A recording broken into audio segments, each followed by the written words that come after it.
Hey guys, in today's video, I'm going to show you how to use the replay function of Nvidia Shadowplay. Let's begin. So in order to access the Shadowplay features, you're going to have to use the hotkeys on your keyboard. So you're going to hit Alt plus Z to be able to access the powerful capture and record features you know and love. However, if you open up the GeForce Experience app, you can also go to the share button here, which is going to open up the capture buttons and all the other recording features. So it says here instant replay and record. With this overlay, you can easily tap into GeForce Experience ability to record gameplay at 60 FPS and at 4K.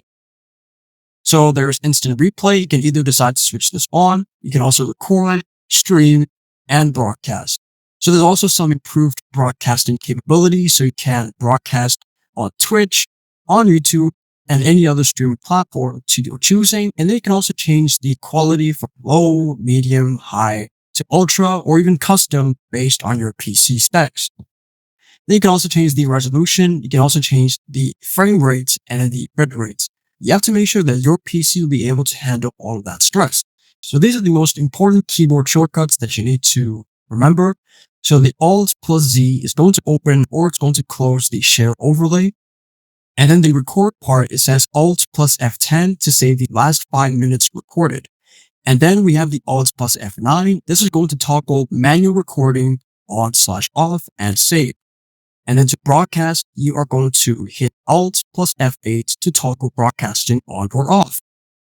And then if you want to simply pause it, then you can just hit Alt plus F7.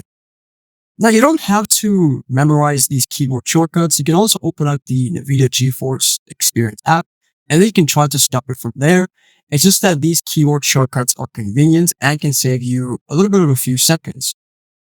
If this video helped you out, then please leave a like and consider subscribing. It's free and it helps the channel to make more videos like this. Thanks for watching and see you in the next one.